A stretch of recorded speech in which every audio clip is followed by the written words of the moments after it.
It's Mark from Top Local Lead Generation. We're here with Dr. John Paduti of Springs Eternal Natural Health Clinic in Vancouver. How are you doing today, Dr. John? Doing great. Thanks for having me, Mark. So we're going to dig a little deeper into heartburn. What do you have for us?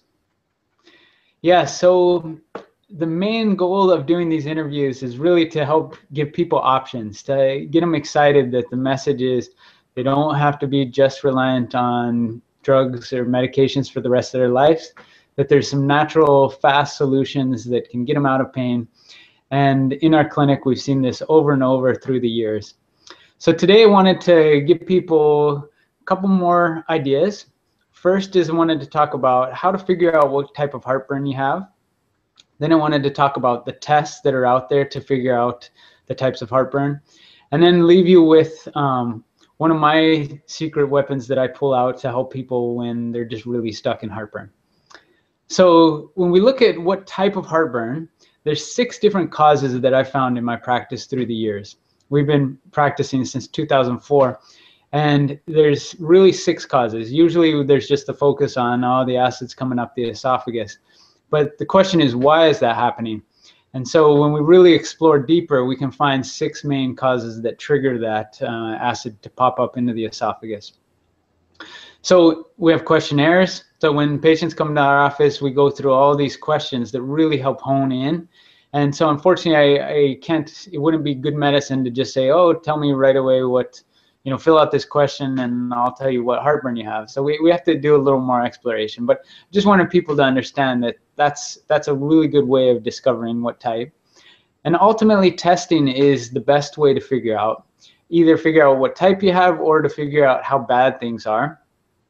So the top test that we're looking at is, from Western medicine, there's the endoscopy. So put a camera down, let's see how irritated things are. And it's a great one to rule out, is this heartburn turning into something more serious? Like the cancer is the biggest issue with that, if it happens too long. So that's your top test to rule that out. But when we're looking at just function, like, okay, this has just started or it's been going on for a while, but I don't think there's cancer. How do we figure out what's causing it? And that's where we look at things that change the game. One is food allergies and food sensitivities. Now, I know a lot of people have heard about, don't eat chili or spices or coffee, caffeine when you have heartburn. Those can be triggers, but in my experience, it's really individualized. When we find out for that specific person what their food is, things change. And they're even able to have some of those foods still. So food testing.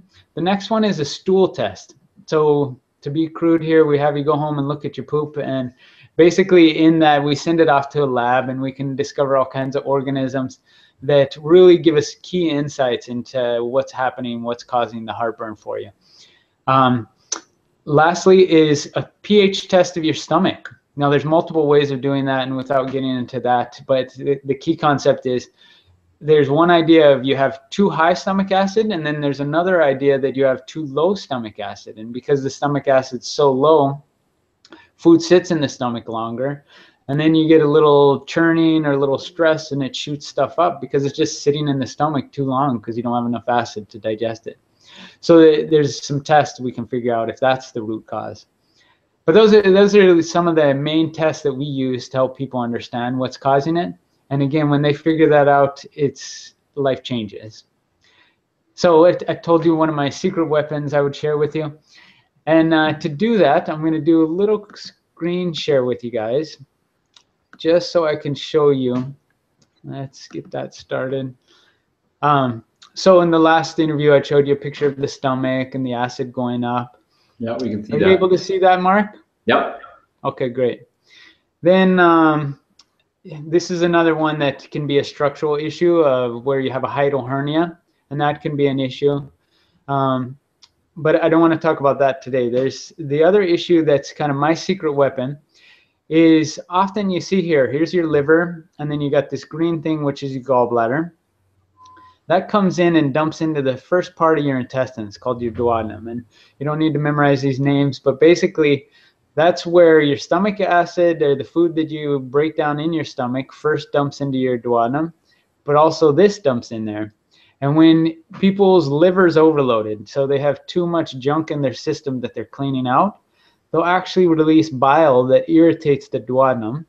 And when that's irritated, you'll see a reflexive reaction where that lower sphincter down here starts to tighten and tells the stomach, don't give me any more down here. I have enough in here. I'm already irritated.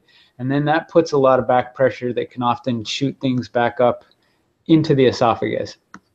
That's something that I can't tell you how valuable that is. And you may not, most people may not even know how impressive that is, because that's taken years to discover that.